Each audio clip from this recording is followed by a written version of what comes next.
Hi, this is Dan Jurgens, and if you want to have a good time, keep listening to the Krypton Report. It's a bird! It's a plane! This is Jason J. Lewis, the voice of Superman on Justice League Action. This is Mark Wade, writer of Superman Birthright, and you're listening to The Krypton Report, the All Things Kryptonian podcast, including Superman and Supergirl. We discuss games, movies, cartoons, TV shows, and comics. Find us on Facebook, Instagram, YouTube, and Twitter. It's the holiday season again, and at Krypton Report, we've created a holiday guide for our listeners. It's a couple of different items that you can purchase through the Amazon portal for Southgate. You can go through the link through Amazon, and part of the proceeds of your purchase goes to support our show and other shows on Southgate Media. Also, for any geek, nerd, or genre lover, check out all the other Southgate Media holiday guides. And from us to you, happy holidays, Merry Christmas, and beyond. Merry Christmas, season's greetings. And happy holidays, dear listeners. And happy Hanukkah. We are celebrating our 200th episode of the Krypton Report with doing our Christmas episode early. One, because I wanted to make sure we got a chance to record this in time. Two, it's our 200th episode. Three, I love Christmas. I love the time of just reflection and the idea of giving back and bringing joy to other people. I think that's very ingrained in the same sense in the Superman character as well. And another character that wears red and runs around. But with me, as always, is the great and powerful James. Yo. Yo ho ho. Yo ho ho. So we're going to kickstart this fun, festive time because, you know, Christmas is a holiday. I think in a lot of ways people look at it, and I'm really big on like studying like Christmas lore, especially this year. I've been doing a lot of reading for a project I'm working on, and, you know, it has its Christian roots and values, but there's a lot more to it than people think of what Christmas is, why, and all that. So it is really kind of a holiday that can transcend everything if you actually study its roots more. But let's get into some fun here. We're going to talk about today a couple of Christmas-themed stories that we have. We're going to talk about some recommendations of some things to watch and a few kind of fun things that I'm going to pull out on James here. And our big meat is going to be, we're going to review the season's Greedings with a D, not a T. Greedings episode of Lois and Clark, which is just such a pleasant show to revisit. It's so good. It is. I had a really good time, and my daughter curled up with me and watched this episode, and she had a really fun time, and she loved it, and she was like, "Oh," and yeah, she loved everything about the holiday. She liked Superman. She liked Lois. She liked the way the people were acting like kids. It was, yeah, she just loved the episode. It's just, you know, it's just, I don't know, that show is always fun to revisit because it's, in a sense, there's an innocence to it.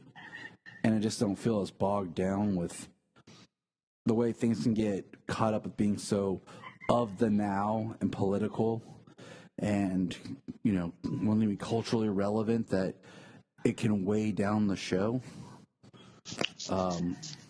So it's just nice to feel refreshed stepping back because, like, you know, it's one of those, it's kind of like when you watch a Christmas special that you used to watch as a kid. It transcends you, you know, and just watching Lois and Clark, I feel like that kid again. Watching it on Sundays with my parents. So yeah, it was great. Also, Dean Cain being the one of two Superman I've got to meet. And you know, it's great you say that, spending Sundays watching it with your parents, like I did watching it with my mom, and now I get to sit down and watch it with my kids.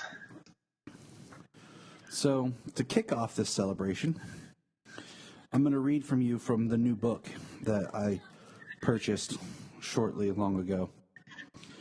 For those long ago? Yeah.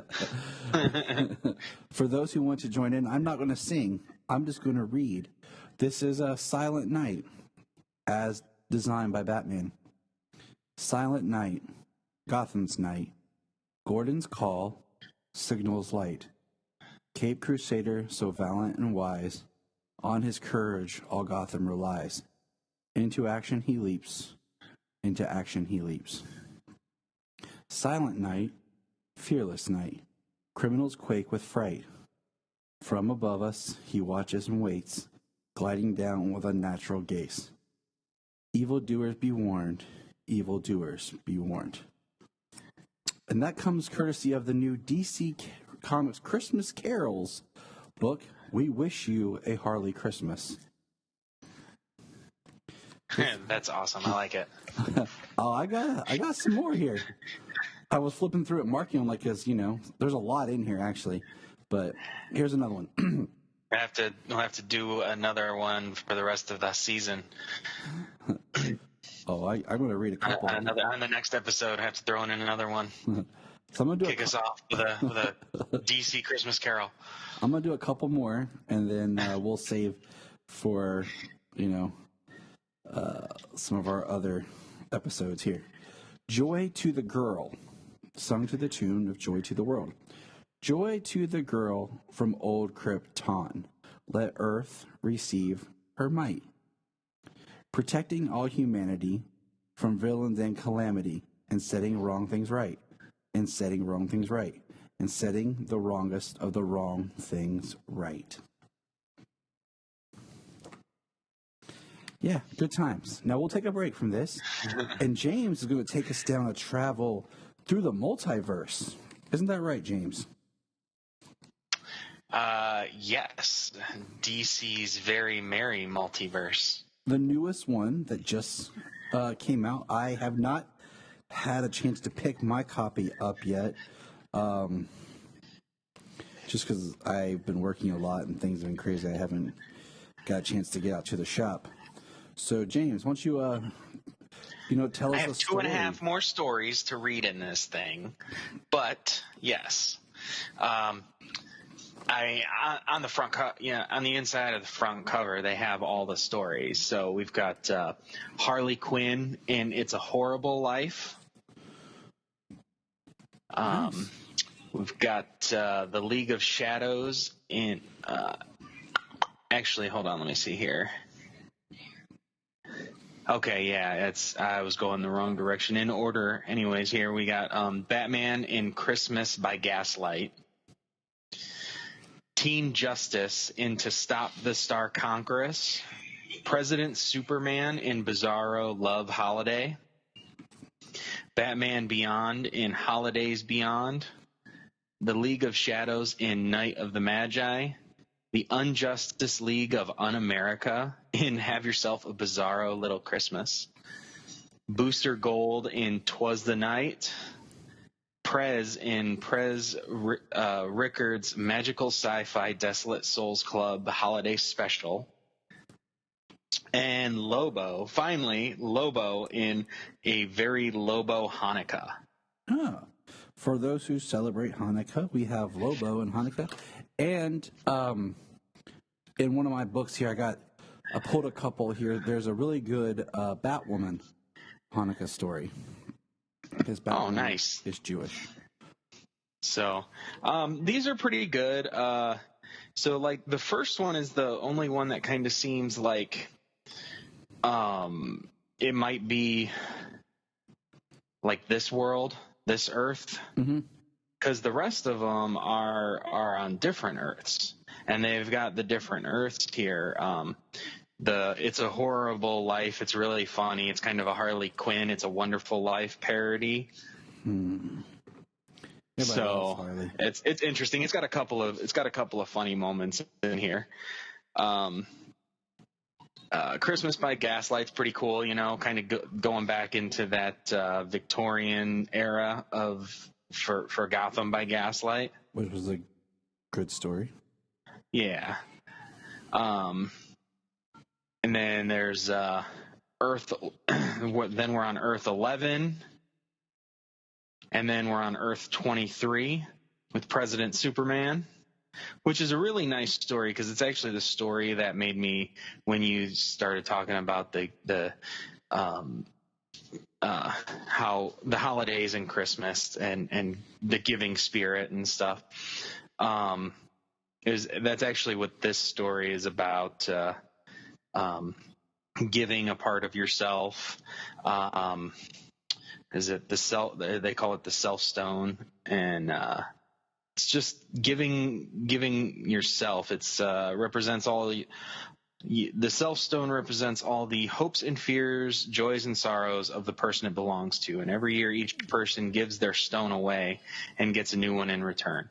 So you kind of give all those things away of yourself, and somebody, and then they drop them. Everybody gets a stranger's self stone.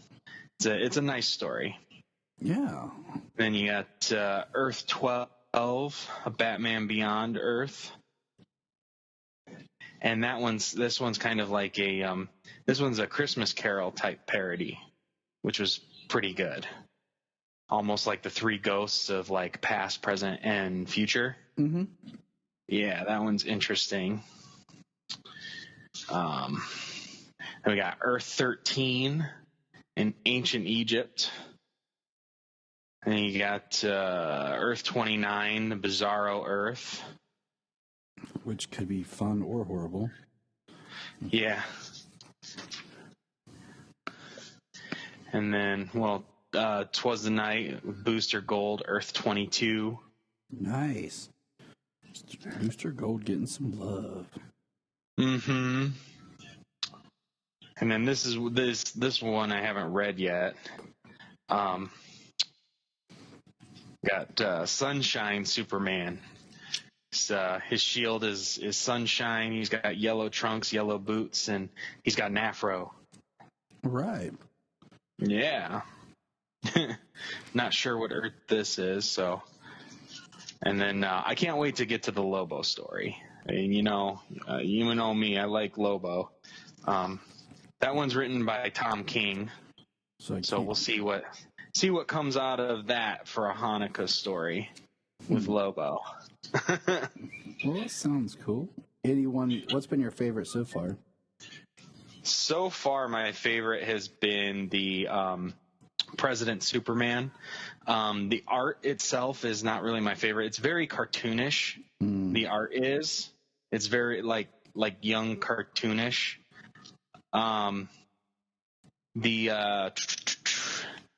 The Teen Justice to stop the Star Conquerors. This one takes place on New Year's, and on Earth 11, everybody is gender swapped, and some characters are different. We've got Aquawoman and Batwoman, and not Batwoman like Kate Kane Batwoman, but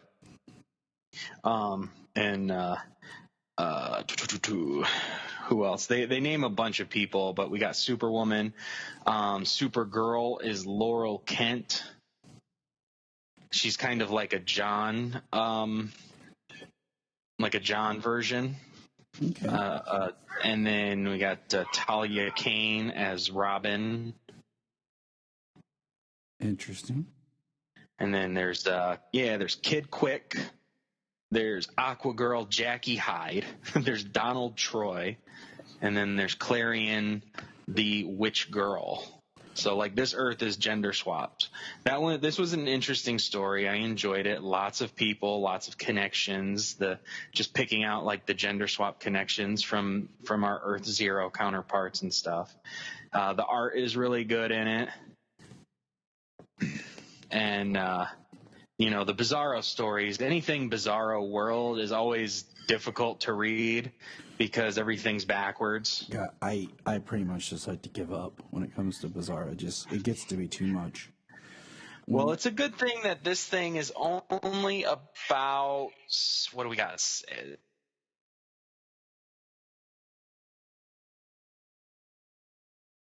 5, 6, 7. Yeah, it's an 8-page story on Bizarro World, and it's set in Christmas. So That's too long. Yeah, Bizarro.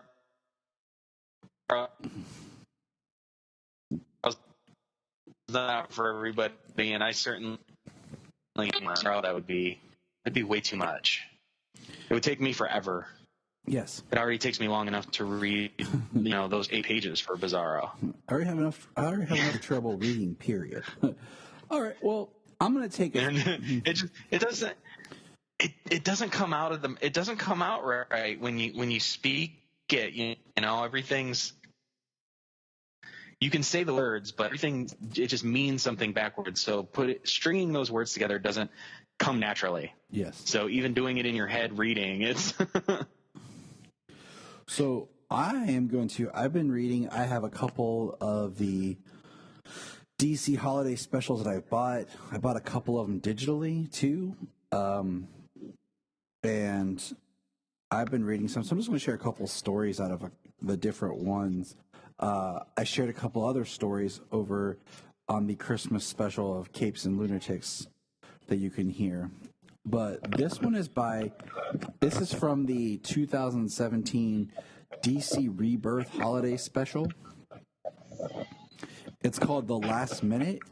It was written by Tim Seeley. And basically it opens where Batman and Superman are fighting. And it's Christmas Eve. And they're talking about they have to get going because there's some video game that both of their sons wants for Christmas. And you turn the page and John's at home at the farm. Damien's out fighting bad guys like Damien does. And John's just trying to talk to him about coming over. Like Damien do. And we see Superman's flying, being Superman. He always gets to the toy store just a moment too late. Finds out that a shipment of them got hijacked by Kite Man. He's flying around. He stops crime, saves people. He gets to a store and there's one left. And who happens to grab it? But Damien. And this is at the time where he's still going under the moniker of Mr. Smith. So Damien's real snug with him, like, too late, Mr. Smith. And so the next page is you have the Kent family, the Kent Smith family, Lois, John, and Clark wearing their ugly reindeer Christmas sweaters. Then you have Damien and Bruce in, like, suits, all having dinner together. And John's running, he wants to open one gift. And Clark's trying to tell him, like, hey, I tried to get... And before he can figure out... John opens it. It's the video game that he wanted. Damien gave it to him. And Bruce is, then we see Bruce and Clark talking. And it's nice because, Bruce, like, I had no idea. He says, I'm the world's greatest detective, but no, I did not know about this. And, Clark says something like, actually, Damien gave John something I couldn't, a friend. And you see Damien and John playing video games together, and then Clark and Bruce standing outside talking. And I like that type of story where we get to see Superman and Batman as friends. And, Damien actually has a soft spot for John. So I liked it. It was cool. It was, cute. And then let's see I have not read that one. I'll have to look at that one. I know Batman Noel is going to be coming off the shelf here very soon. Yep, that is recommended. I recommend every year. Batman Noel. Yep, absolutely. I mentioned this in my other podcast, and I won't. I need to get. You sent me the link to it, but I need to get that Alex Ross Superman Peace on Earth. What was it? Yes, Peace on Earth. That's what I thought it was. Yeah, that one's so hard to find to buy. Like, I want to buy it.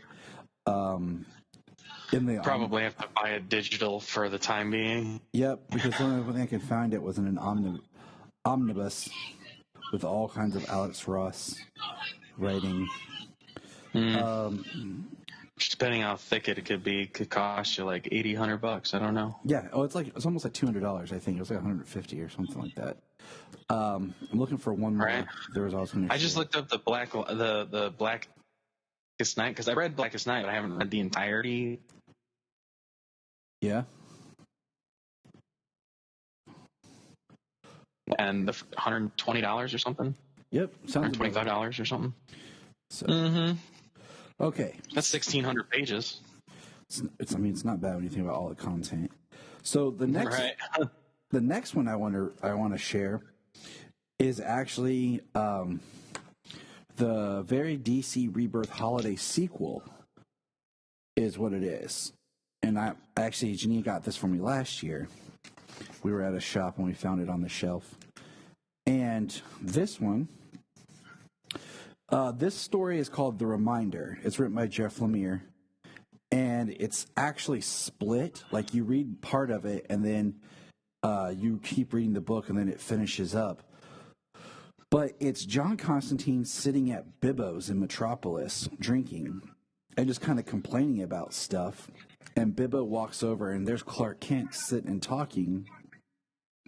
And Clark is just drinking a soda, and he's talking to Bibbo talking about, does Superman make a difference? Superman can't fix everything. And Bibbo basically like, watch what you say, pal. And starts telling Clark off. And then John says something over his shoulder, and and he tells John to get out. And Bibbo basically says, he's telling Superman, I know it's not perfect, but it ain't that bad out there. And he's telling him all these things. And he says, I guess what I'm trying to say is, I know there's a lot of bad out there, Mr. Kent, but there's a lot of good too. Trust me, I've heard the stories. And if you keep trying to make the world a little bit better in your own way, you'll inspire others to do the same thing, just like Big Blue. And Clark says, thanks, Bibbo. I guess that's why I come here every year. I just need a reminder. He says, a reminder of what? He says, that it all's still worth it. And then Clark walks out. John makes a smart remark to him about, hey, like he knows who he is. And he's like, see you later, John Constantine. Then he says, are you hungry? And the last page is Constantine sitting by the fireplace at the Kent apartment. And you have Superman in full costume, Superboy John with him.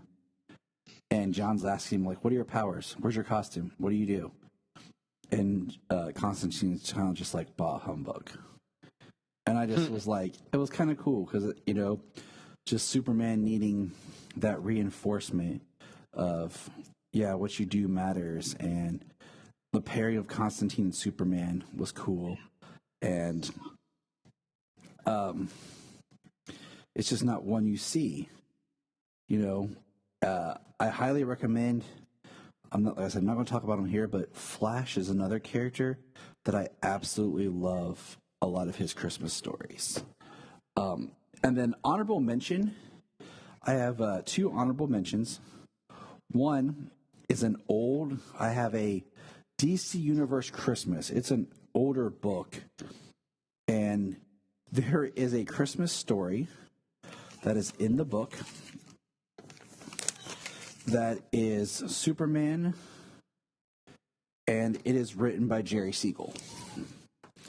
And in the story, Superman helps some children who don't have toys. He takes a little boy who's rich and spoiled and shows him how kids who don't have anything still are happy and survive. And Superman goes up against two villains that need to come back into Superman continuity. That is Dr. Grouch and where is it? And Mr. Meanie. Dr. Grouch, huh? Yep, and Mr. Meanie. Interesting. I'm gonna on DC Universe. I'm gonna read last year's New Year's Evil #1. Yeah, I saw that. I'm like, I gotta check that out. But yeah, I'm gonna check that out. Those are my favorite, and there's one more that I actually bought the digital version just because they had them on sale for the digital, because I just wanted to keep reading more holiday specials. And I'm trying to remember. I think it's. Hold on. I'm trying to. Yes, it's okay. So it's in the 2008 and it's called The Man in Red. The writers are Matt Chernis and Peter Johnson. But basically, it's the Superman story, but he doesn't grow up to be Superman. He grows up to be Santa Claus. I mean, it's really cool. Like, it's not very long at all. What's that called? It's called The Man in Red, and I'll send you a screenshot so you can look it up. The Man in Red. Okay. I was reading it, and I was like, this is cool. Because you feel like you're just reading, the artwork's subtly different, and you're reading, the story, and then as you go through it, you realize, oh, wow. Like, it's interesting. Like, it kind of makes you pause and think, because the last page is a little, it's a little different, So, yeah, it's really awesome. But we're going to take a pause from our story time to return to that book of books and songs of the sweet sounds with Barry the Red Suit Speedster. Barry the Red Suit Speedster ran to places in a flash. At the first sign of trouble, you would say the way he'd dash. All of the city's villains tried to freeze him in his tracks. When they rogued together, he would face their grim attacks. Then one central city day, townsfolk came to say, Flash, our hero so swift and true, this whole world depends on you. So Barry got promoted and supercharged his super speed, and now he protects the planet as part of the Justice League. Pretty cool, huh? I like it. Yeah, I like it. This book is fun, man. This book is fun. So, all right. Now, just as a reference, some honorable mentions here. The classics of, but I like to say it again every year, DC specials to watch. We have, every year, Lexmas. And absolutely. From Smallville. Yep, season 5. We have Comfort and Joy of Justice League, which is a Christmas classic. Watch on DC Universe before DC Universe is no more. We don't know what's going to happen in Justice League. Oh God, it needs to go to HBO Max. Swear to goodness. There are several episodes of Lois and Clark that are Christmas centered. Like I said, we're going to go over one tonight. And the other big one, of course, is Christmas with the Joker. But the newest one is Justice League Action has an episode called Party Animal that the kids and I watched that we really enjoyed, where basically Plastic Man and Green Arrow stop Solomon Grundy, and Green Arrow is throwing a big Christmas party, and he's really wanting Batman to come. And that's become a great holiday tradition to just revisit that every year. So that's some new holiday stories maybe that you weren't aware of, some reading, some definitely find, any of the collections of holiday books. DC offers, like I said, they were like $1.99 right now for a bunch of their older holiday specials. So anything else you want to add, James, before we move into our holiday greetings episode? Season's greetings? No, I think you landed on all of them. I know I've watched Party Animal. I think I watched that one twice. I need to watch it again. I haven't watched it yet this season. Of course, a little behind on Christmas watching this season, but I'm a little ahead. I needed some comfort and joy and just some more sparks of happiness. I've really anything I'm watching pretty much right now has just been Christmas themed. It's kind of, I'm about to bust out and start watching some of the Flash Christmas episodes, especially from the latter seasons where I don't remember them as well. So I'm going to start working on that. And, what was I going to say? I totally forgot. I totally blanked. But, yeah, the kids and I have just been watching a lot. But so it's just that we just need that this year. I think I feel we need more kind of just pure happiness and joy. We got enough darkness kind of circling us. Why take the chance?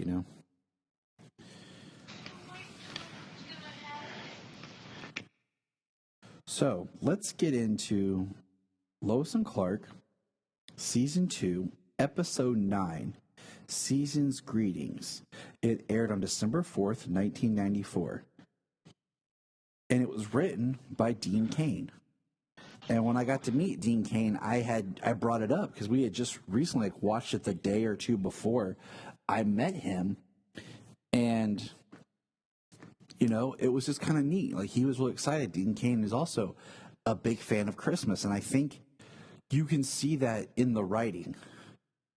And that's something he wanted to bring out in the character. And I find this episode, fun in the sense that we meet Toy Man, Winslow Schott, but he's not really Toy Man.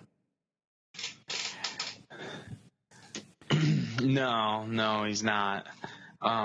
Definitely a different version of Toy Man that you would think of. I mean, he still uses toys to enact his plan and do what he's doing. It's just because he got kind of like holiday jaded, doesn't seem like, and we get. Oh man, I was just looking up the names. Or refreshing the names myself. Was it Isabel Sanford and Sherman Howard, right? No. Yeah. No, it's not Sherman Howard. No. Sherman Howard is Lex Luthor from Superboy. It starts with an H. It really does. That's why my brain hit it. I was like, oh, that's right. And I was like, wait, no, it's not. But Jefferson's fame. Yeah, the Jeffersons are Winslow. Yeah. Sherman Hemsley. Hemsley, that's it. There we go. You were close. It had an H. It just triggered the wrong one for you. That's why I was like, wait a minute. But it was a good story about a man who lost his way. The year before, Mr. Schott was working for a toy company and they let him go. So he is now created a toy, and he was a chemist that it secretes like a spray that basically makes you greedy and act like a child. It basically makes you greedy, but for adults, it makes them act like children. And it was funny because what happens is we see Lois and Clark get sprayed when they're investigating this hot-selling Christmas toy. And Lois gets the high-pitched voice and really kitty and Terry Hatcher had a blast, man. Oh my gosh. She okay. The range of her acting in this episode is awesome. If you look at her normal Lois, and then you have this goofy girlish child, but then the subtleties that happens in the closing scene, and we'll get there. It was great. Yeah, that was really. Oh yeah, it was really good. I like the end a lot. Mention Denise Richards is in this episode, and good God, she was so young in this. I know, she's Jimmy's Secret Santa, and I was like, my first time seeing Denise Richards was in Starship Troopers, which is 97. So she appears here. Was it Starship Troopers or Wild Things? I think they're the same year, but I remember seeing her first in Starship Troopers. Yeah, listener was like, "What? I don't get it. It's okay. We were children. We were young. Puberty was hitting us. We were young pubescent boys. Yes. That's all you need to know about that." And it was just kind of wow, because you forget that some people just when you watch these older shows and people appear and you're like, oh, huh. But so the rats are becoming they're called the Atomic Rats. They're the hottest selling Christmas toy. Atomic Space Rats, I think. Yeah. And it just made me think of is there even any more hot selling Christmas toy? Turbo Man. Ta-ta, Turbo Man. Turbo Man! I still want a Turbo Man. I haven't got one. I love that movie. That's why they're that hard to find, man. You've been looking for them since you were a child. Give me that Turbo Man. Yeah, I still can't. I still love that movie. And hey, for all you listeners out there, you want to know a little fact about Jingle All the Way? That this show is on the Southgate Media Group podcast, owned and operated by Rob Southgate. Rob Southgate is an extra in Jingle All the Way. He is one of the people passing out plastic balls in the mall scene. That is awesome. So yeah, Rob's in the film, and I'll see if I can get a snapshot. I always message him every year when I watch it. So this is kind of cool, kind of ties it all together. Brings it back home. Another thing I was going to tell you, I totally forgot. I'm actually have created my own Superman Christmas tree. Nice. Jania's actually she said it looked too plain, that she's going to make it better. So there'll be pictures of it here shortly when it's all completed. But back to the adventures of Dean Cain. So Lois is not a real big believer in Christmas, She's kind of caught up more in the idea of what's going on with these greedy people wanting these toys and stealing, and Clark runs into a Santa that he recognizes, a guy dressed as Santa who works for an orphanage. And he talks to Clark, and Clark, asks him some questions, and we find out that the orphanage, needs toys. Of course they do. And I just, it's great because I love when Superman gets used as a third person. Clark's I have a friend. He's kind of a celebrity. Maybe he can help out and see if they'll give some toys. And so the episode goes on, and Lois, they're going to investigate the atomic rat craze, and they go to this toy store in Metropolis. And it is just like from Jingle All the Way. They're at the glass, trying to get in, and Jimmy and Lois get in, and Clark gets pushed out, and of course then goes and turns into Superman.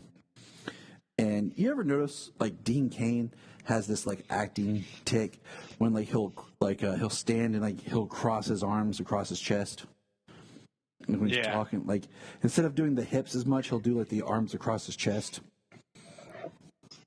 I was oh yeah, that's definitely his Superman thing. This episode is neat also because Dean Cain's mom appears as an extra in it. We get an altered Clark's middle name. Did you catch that? Jerome. Of course, being named after Jerome Siegel. Jerry Siegel. Ah, okay. There's Jerome being his real name, but Jerry was his nickname. Everybody called him. And the comics and everything points out that Clark's middle name was always Joseph. That's even used in BVS.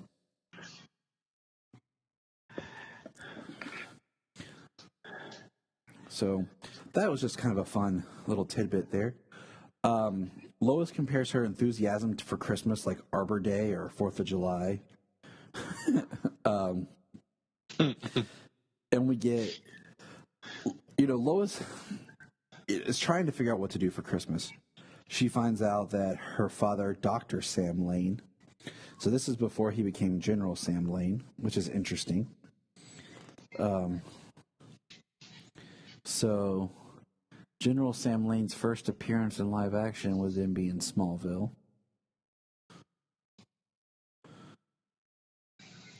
But, is it his first General Sam Lane? Yeah. Oh, really? Because he's Dr. Sam Lane on screen, here. anyways, right? Yeah, that's what I'm saying. His first live action change would be. I wonder if that's one of those Jeff John things. I don't have to look it up. I didn't know that he changed. What was it that I found out recently that it was a thing that Jeff Johns did, and I was like, oh wow, I didn't know he was the one responsible for this. I'm trying to remember. I don't know. He's done too much. You can't touch anything DC anymore without his fingers being on it. He's done so much. He's kind of rebuilt the universe a couple different times with Infinite Crisis and Flashpoint and Rebirth. I mean, Well, we get Lucy reference. She's going to Venice, and then Lois is like, "Oh, in Italy." She's like, "Oh, Venice, California." He must be an actor. So that was kind of funny. Lucy's got some new boyfriend. And then this is when they're at the Daily Planet, and I found it interesting that the rat spray actually affects Clark for a little while, and Jimmy, Lois, and Clark are kind of very child. did make for a funny interaction though when he heat visioned Lois's her shoe. heel off. Yep, and his mom saw him and was like, "I want to tan your hide. I never spanked you." And then I got thinking, like, could she have spanked him, like, or break her head, like? Well, what I thought was funny was she grabbed him by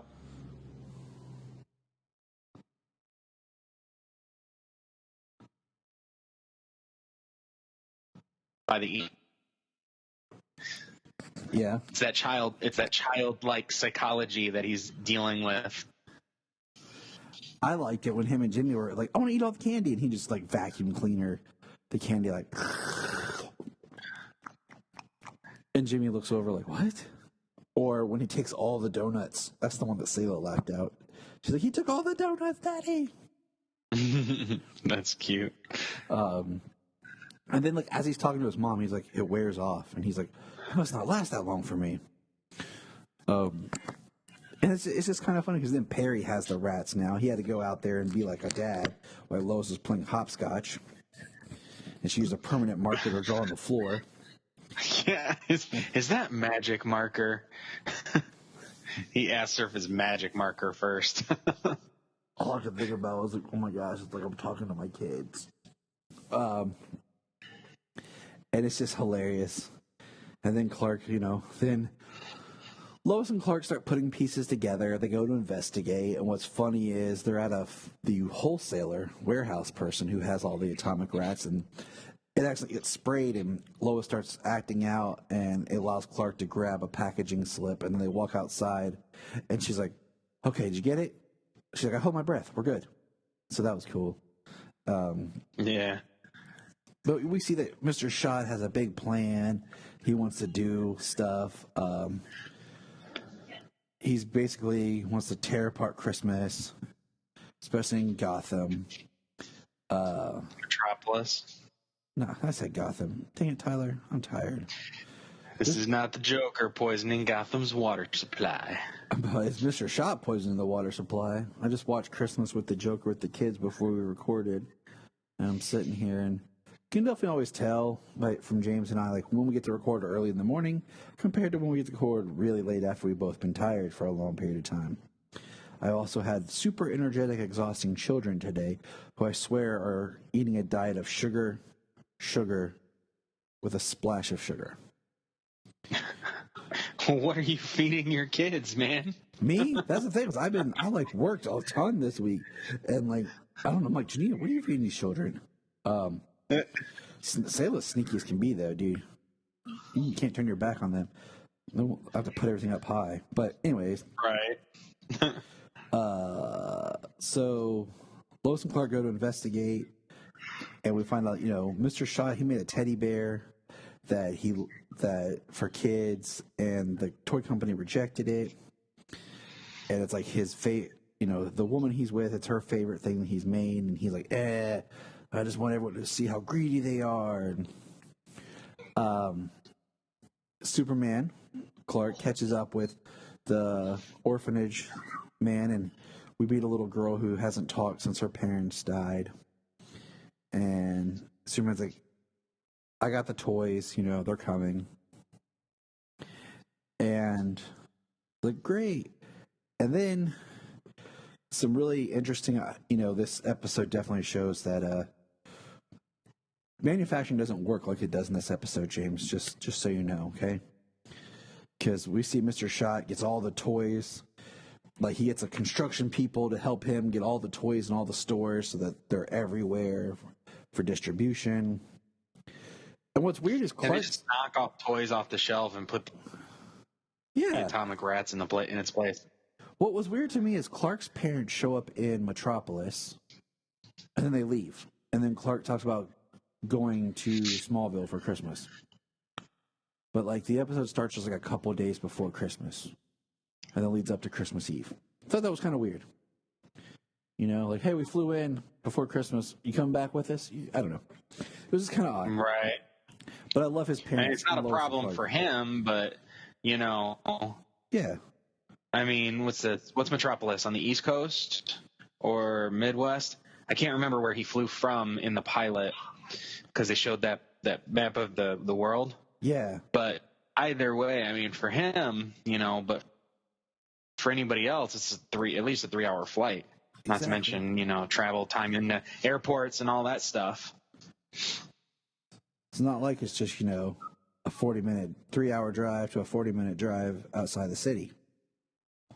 Clark flies there in 5 minutes, and that's just taking in the sights. So basically, Lois and Clark bust Winslow, and they confront him. And we see a little kid run out in the street, and a horse-drawn carriage is coming, and Winslow's shot actually jumps out to save the child. And then Winslow's about to get attacked, and Superman saves both of them. And it's kind of like the turning point of, you know, Mr. Shock's not really a bad guy. He was just misguided. He was hurt and upset by what had been done to him, and the whole feeling of Christmas and what it had become. And in that scene where Clark is getting attacked by the greedy women, one of them is his mom, is Dean Cain's mom. No, okay. So that's kind of cool. And so then we find out that, like we were joking about, Winslow poisoned the water supply. Clark's like, where is it? What did you do with the chemicals? And Superman flies out and heat visions the chemicals out of the water supply. Yeah, because they mention that after she sends after they send the rats off to I think it's Star Labs, they report back to them that the chemical is a psychotropic drug, but if you boil it, it becomes harmless, mostly vitamin C and what'd she say? Sodium and vitamin C. Yeah, so, you know, him using his heat vision, you know, boiled it out and took care of it. So that was awesome. So great on Superman, you know. Can always count on Superman. He's Superman, Jimmy. He loves everybody. Well, it's a good thing it's a reservoir. Yes. And not like a lake. And he just boiled a lake and, you know, caused an ecological disaster. So there was fish in there.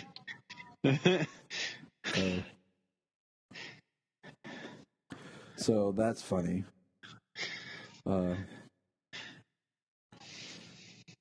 And so at the end, Lois has talked about this dinner that she's having. And I kind of thought at first, like watching the episode, it was like something she just said, so everyone thought that she had plans. And then, you know, during the Secret Santa, Jimmy got greedy and made everyone his Secret Santa. So Denise Richards was like, rejected him. And then Lois smooths it over so that Jimmy can spend Christmas Eve evening with her. Perry, we learn, in a scene where Perry, dressed as Santa Elvis, is in a sleigh full of toys with Lois, being flown to the orphanage by Superman. That is a sight. I thought it was cool. It was awesome. And we found out that Alice is in town, because I forgot that at this time Perry and Alice were having issues. And Perry goes to see Alice, and Clark's supposed to be leaving on a late flight to his parents, which technically means Clark's just going to, fly himself. Yeah. So the episode kind of ends with, and I say ends because I feel like the last scene's kind of like epilogue-ish, but we see the little girl takes the teddy bear that Mr. Schott had made, and she squeezes it and it says, "I love you," and then she says, "I love you too, Mr. Bear." And like it just kind of warms Winslow, and it's the first thing she said, so it's a big deal because it's the first time they've heard her talk. And yeah, it's the first thing she said in 3 years. She's been mute since something. Probably her parents died in an accident. She's secretly training in the basement to be Batman. So the last scene is now, like I said, it's a little bit more epilogue because it's very serious. And it's Lois in her apartment. And like, she's making dinner. She's legit having a dinner. It's fancy. She's wearing like a black dress, like party dress. And you kind of get the feeling that nobody's coming. And the ending of this makes me feel like, I'm sorry, keep going. No, you're fine. I was just setting it up. Her window then kind of comes open, and a breeze blows in, and a candle blows out, and you kind of see this very sadness on her face, and then there's a knock at the door. And she opens it, and it's Clark with her gift. And he says, "Yeah, my flight got snowed in. I'll just take a later flight." And she looks outside, and it's not snowing.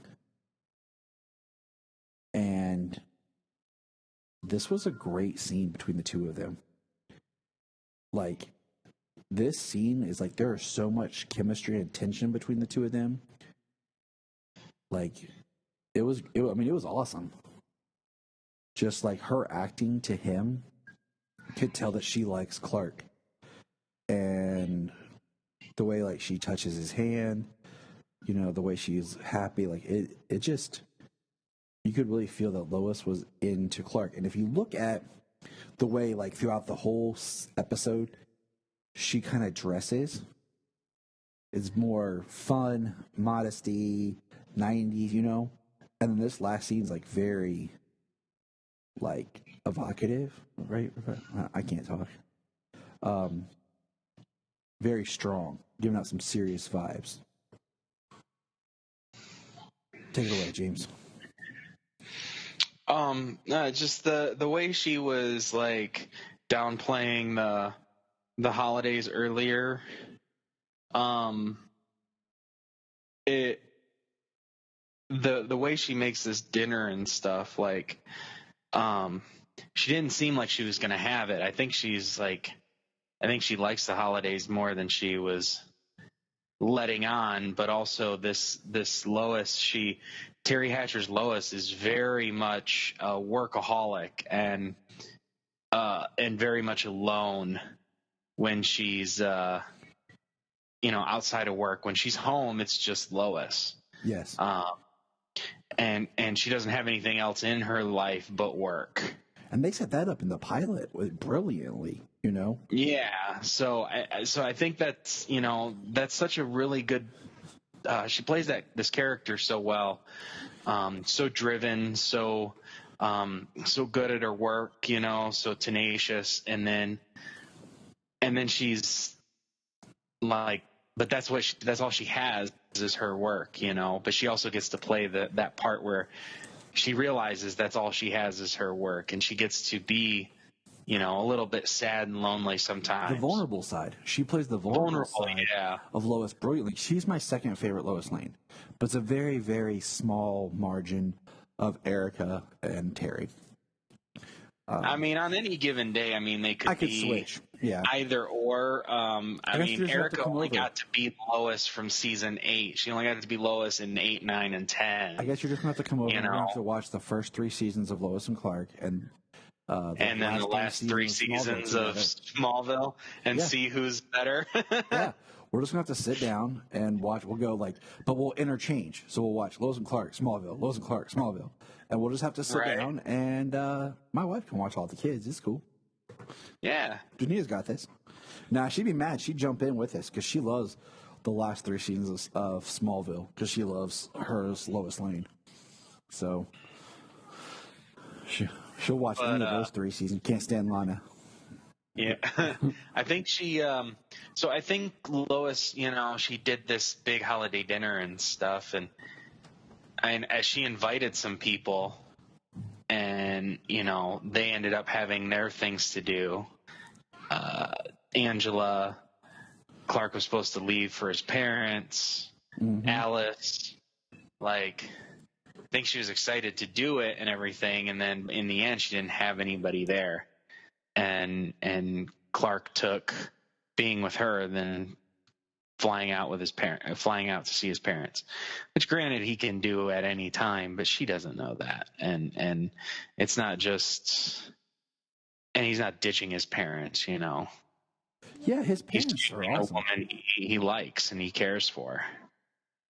And he knows his parents would understand that, especially with Lois being alone on the holidays. I mean, it's very, very well crafted scene and world that they have there. Oh yeah, I love that we get to see that one thing about Lois Clark is always that we have both parents. They didn't kill off Jonathan.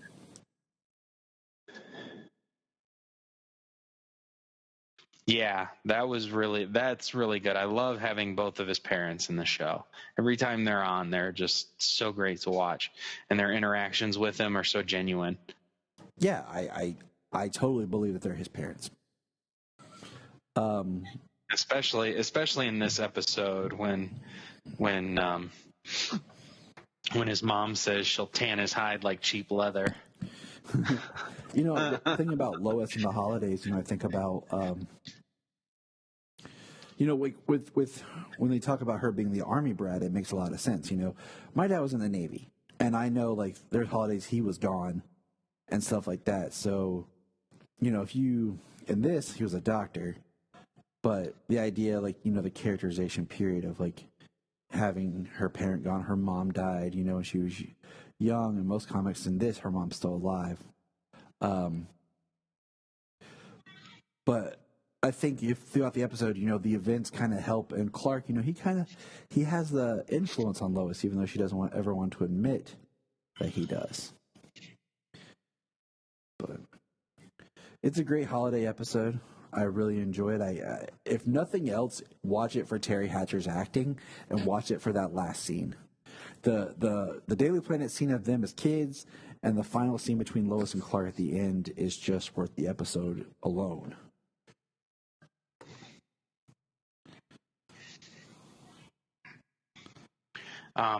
Yeah. The Sherman or Schott and his secretary, they have some over the top acting and interactions with people. So there's campiness in this episode. Oh yeah, but it's a very cheery holiday episode. There's some laughs. There's and there's some real heart. We got the orphan kids, the orphanage, delivering toys, Santa Claus, Christmas, Superman, and then some of the closeness and the close interactions that Clark and Lois have as their relationship is still currently developing in the show. All around a pretty good Christmas episode. And then just to throw out some honorable Christmas, some honorable mentions for Christmas. I always like to play Arkham Origins at Christmas. I beat that game years ago, but then I've been replaying it, but I only play it at Christmas time, so it's taking me longer, especially because I had to get a new system for it. So it's taking me longer. Honestly, in my opinion, that's one of the better stories of the entire Arkham series too. Yeah, and it doesn't. And then I like Bane better in that than I do in anything else too. So I mean, I love just the fact that I enjoy Gotham at Christmas time and the way the soundtrack uses Christmas music. So even one thing I loved is the small scene in Suicide Squad. it's Christmas time where Deadshot and his daughter are, and Batman, just that idea of Gotham at Christmas. Which brings us to other recommend is always Batman Returns as a Christmas film, and Shazam, which we've already watched this year because I love Shazam. And then, as my kids would like me to plug, don't forget Iron Man 3. No, we don't talk about Iron Man 3. Toss one to the other side. Iron Man 3, the movie the MCU has completely forgotten. And if you wonder why I say that, just message me. I'm not going to go into detail on my podcast about it, but so many of that story threads are gone. You can literally skip that movie and be okay. And then, of course, my children would like me to let everyone know that there is this little show that has Christmas episodes called Teen Titans Go. Because my kids have been obsessed with Teen Titans Go recently and have watched nothing but Teen Titans Go. Oh, lovely. So my son just discovered the off track here, but my son just discovered the Animaniacs on Hulu, especially with the new season. We've been working our way through the new ones. I like them. Yeah. And all I'm going to say is I like them, but I miss a lot of the other characters. Like, all they ever do is Animaniacs and Pinky and the Brain. I miss Chicken Boo. I miss Rita and Runts. I was never a big Pinky and the Brain fan. But I haven't watched a lot of the new one. I've even taken him back and watched a couple episodes of the original. And I do say that every time I see the song for the new ones, I get a laugh every single time because they did a really good job of updating the song for a second series of Animaniacs. It's really good. It is very good.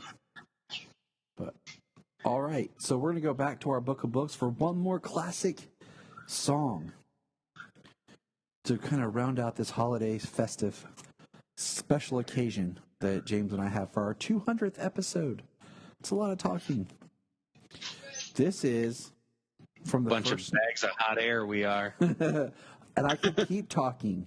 And there'll probably be more episodes had I had my way on a few things and James and I had no life. Let me grab my stuff. From the great The First Noel comes Kal-El, Kal-El. Around a red sun your planet did spin. They built you a rocket and placed you within. Through the coldness of space you journeyed so far, the hope of your race in a small shooting star. Kal-El, Kal-El, Kal-El, Kal-El, the last son of Krypton and son of Jor-El. In fields where you landed, a couple did find a mysterious craft with a baby inside. Under bright yellow sun, your power it grew, a symbol of hope wrapped in bright red and blue. Kal-El, Kal-El, Kal-El, Kal-El, born as a hero who loves so well. I'm just going to leave that with you on this wondrous Christmas holiday. From everyone here at the Krypton Report, if you celebrate Christmas or any holiday at this time, we just wish you the best, brightest happiness. You know, we could all use more happiness, good, love. I mean, that word gets thrown around a lot, but just seriously. Happiness, health, joy, and love. If you can send somebody positive vibes or do something for somebody, the world needs more of that. I don't know, James, if you've experienced any goodwill or good cheer, but a couple times, man, I went through a drive-through and the person in front of me just paid for us. Not because they knew me, just because they were wanting to pass on goodwill. And, you know, paid it forward. And at other times, Janine and I have paid it forward when we could. Anything we can do to just make the world feel like a better, happier place and let everyone know they're still good and still something bright and hopeful. So I hope, you know, I end this, you know, discussion of Superman with just the idea that there's always hope. And Christmas is a season of perpetual hope. And I just hope everyone's okay. Look up in the sky. Look up in the sky. Look in the sky.